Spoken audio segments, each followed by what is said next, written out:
rallies his base in Tampa, in the state he cannot afford to lose. The fact is that this race is not over.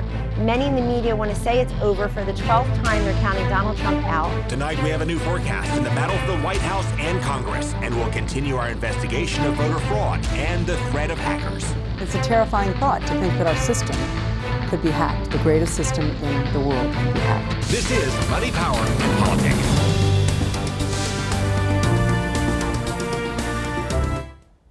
We have some big changes tonight on the forecast map, and we'll start with the state of Texas. The Real Clear Politics model just moved that state about as Republican as you can get, from leans Trump to toss-up.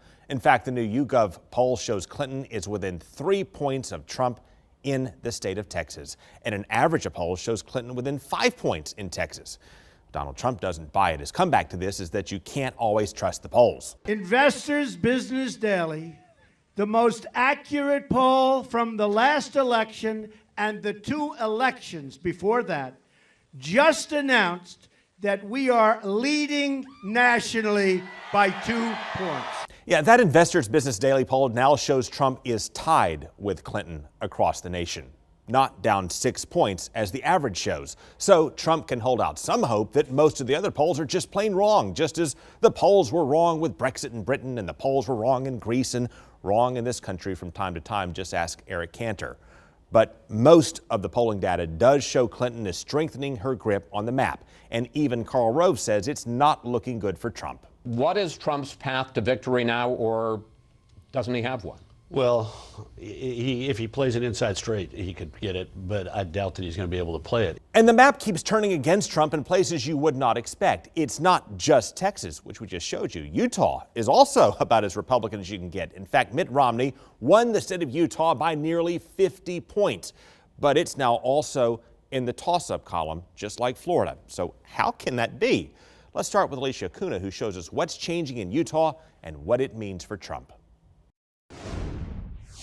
For the first time in 52 years, a significant number of voters in Utah might not vote for the GOP nominee.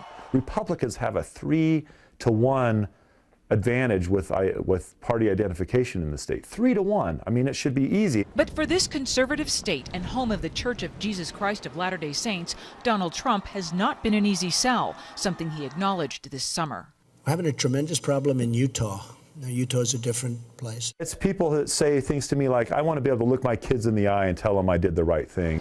Which is how the idea of voting for independent, conservative, member of the Mormon Church, Utah native presidential candidate Evan McMullin became a thing. It was great. Well, I had no star recognition. That was nice. The former CIA operative and his running mate, Mindy Finn, on the ballot in 11 states were virtual unknowns until Trump's taped comments about women were released. The combustibility of both of the 2 major party candidates, combined with just the overall volatility of the race, means that great things are possible for us that people don't expect. In the Real Clear Politics average of polls, McMullin is tied with Clinton and not far behind Trump. The Clinton campaign is seizing the moment. We are Mormons for Hillary. More than anything, I think Utah has an outsized role in sending a message in this election to reject Donald Trump. Clinton isn't a favorite either. She was trounced by Senator Sanders in the caucus.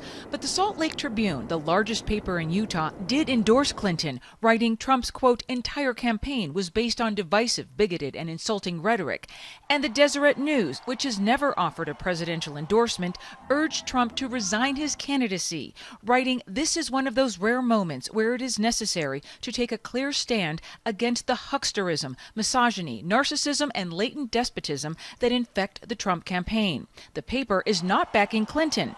Monson says the editorial should not be confused with a statement from its owner, the Mormon Church, which does not get involved in partisan politics. You do get a sense of sort of tacit approval that they wouldn't publish this if they didn't think it was okay. McMullin rejects the idea he is a spoiler for anyone, charging the GOP nominee is the true spoiler.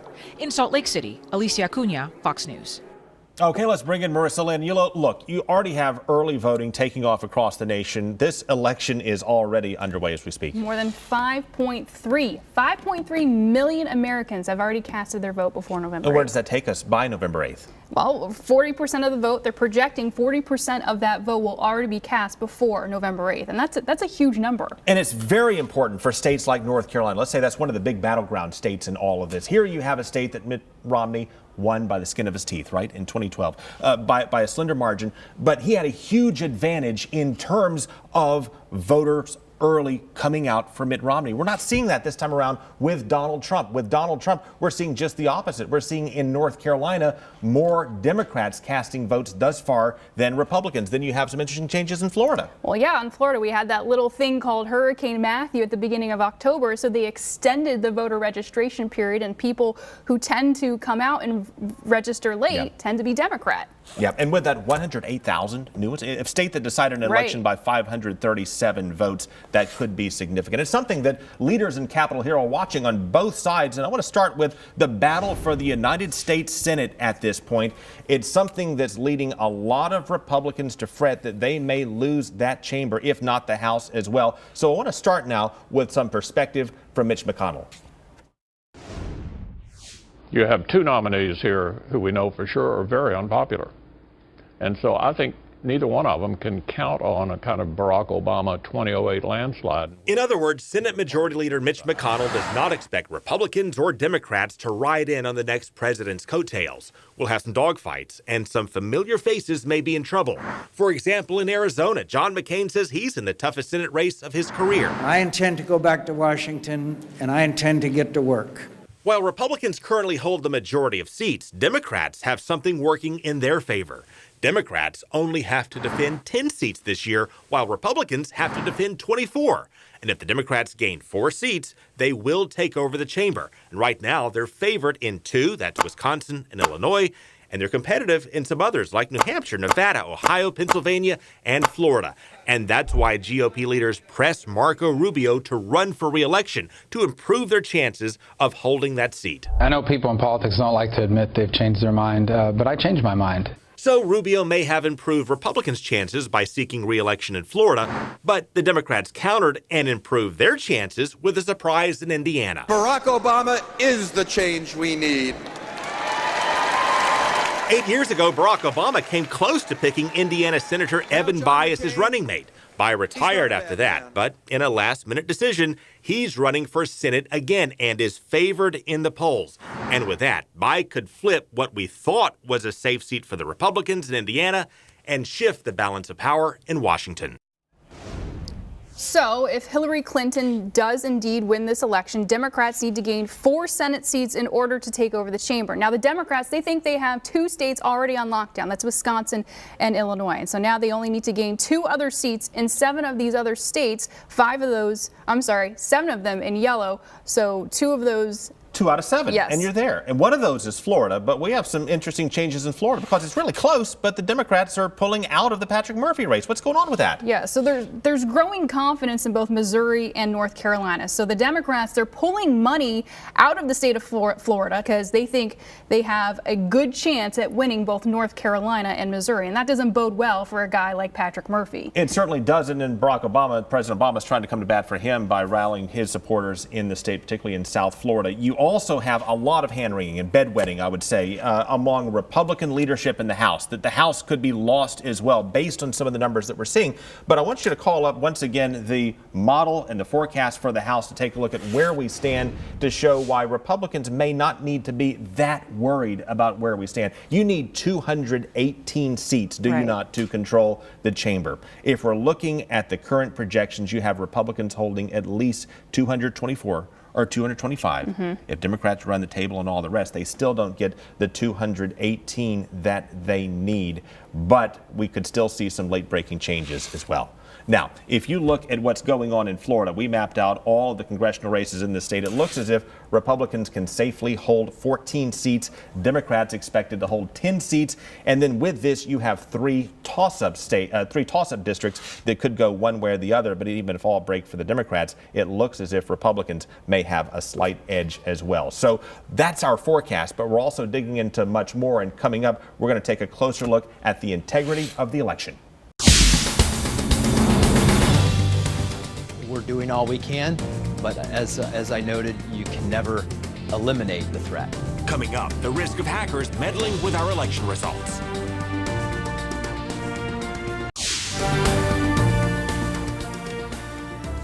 All right, back now with Marissa Lynn and her army of one. She wears many hats around this place, including producing our political coverage, and she's joining me on set to help me work through some of the things that we have been digging into for some length of time, including, Marissa, a closer look at voter fraud. Yeah, we found some people are registered and voted in one state and also doing the same in another. Including Florida. May not be widespread, but we have found evidence of this, and we also have been digging into the threat that hackers can pose and it's tapping into the results, and that's where we pick up our investigation tonight with Eric Shawn.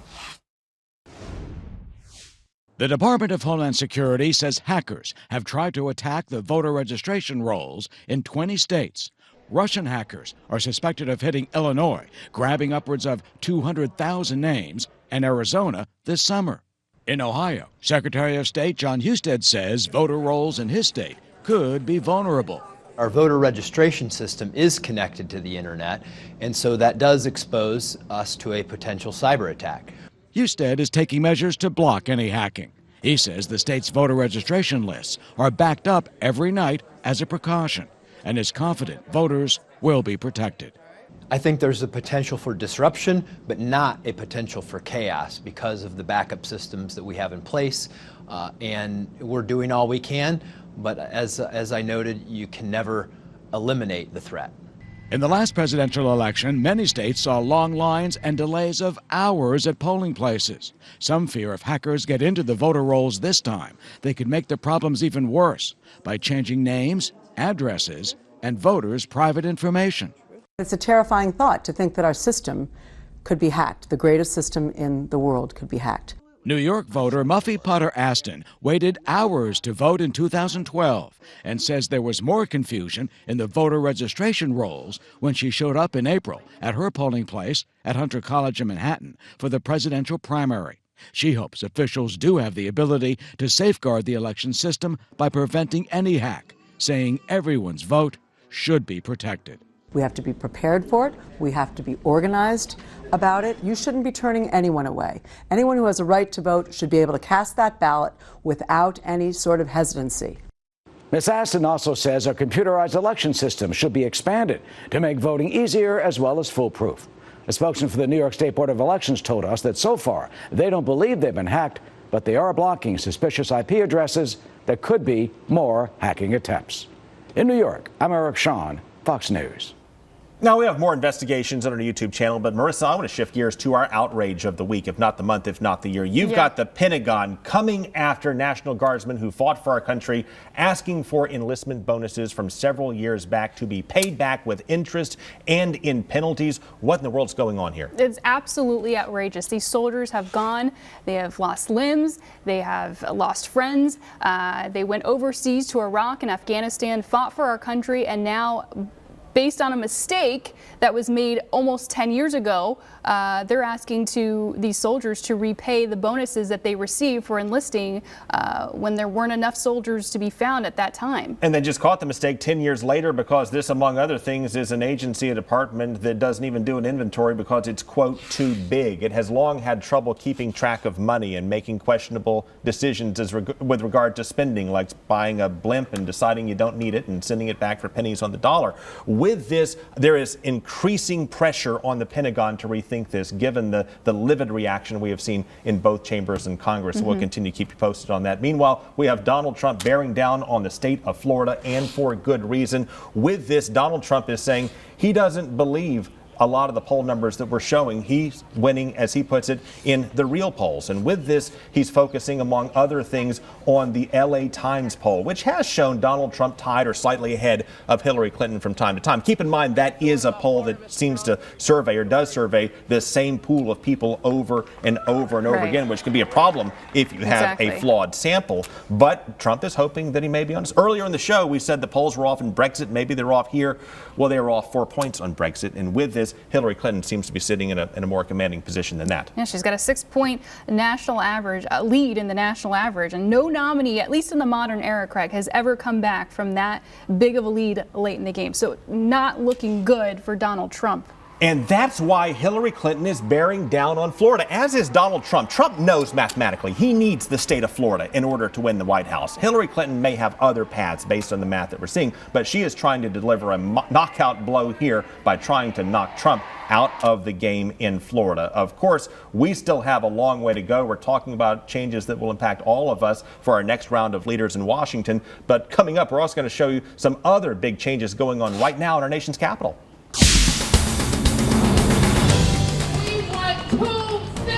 Just like every other American. Yes. Coming up, the vote to add a 51st state to the Union.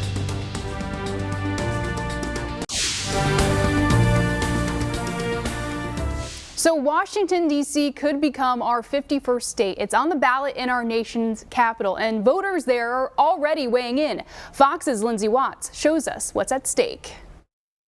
Day one of D.C. early voting. So we are encouraging everybody in Washington to make a plan to vote. Mayor Muriel Bowser joined the crowd, encouraging them to vote yes for D.C. statehood. We want 2 senators just like every other American. Yes. While widely supported in the district, I think it's long overdue. It's still an uphill battle, with Congress having the final say. Democrats need to win big for this to be reality. We're hopeful that we're not only going to win the White House with a person that supports statehood, but both houses of Congress, which will make this a much easier process. Later on Saturday, a quieter Judiciary Square. No more lines, but still a steady stream of voters, including some picking a president for the first time. Kind of excited, like just to be a part of something, and just to have my voice heard. Khadijah May, not the only one to tell us this has been an unforgettable campaign season. It's been crazy.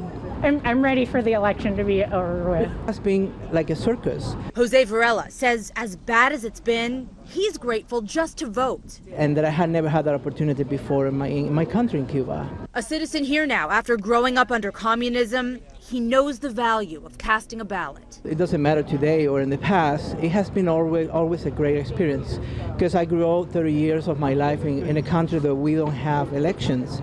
So this is part of democracy, and I really want to be part of this moment where you decide what you really want, what president you really want, and just contribute in this way to this country. So as you just heard, the polls, the voters in D.C. strongly support this idea of statehood, but they can't do this on their own. It takes an act of Congress. No, the idea is for Congress to weigh in, and they're just trying to pressure Congress in all of this. It would take an act of Congress and the president signing off on this. There was a similar push, 1993. Right. It went nowhere. It hit a brick wall in the House, never got to the Senate. Once again, this may be a very tall lift, but we could see some interesting changes this time around. Yeah, Hillary Clinton, she really strongly supports this issue, and she could be a vocal advocate for this. All right, thanks for helping me work through this. We still have a lot of ground to cover. We're going to have some fun on the other side.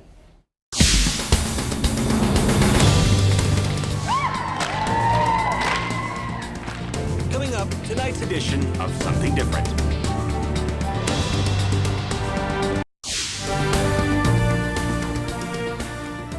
Okay, Marissa, earlier we talked about all the different hats you wear. One of those hats is to find something different for the show here. You've done this a few times for us. What are you cooking up tonight?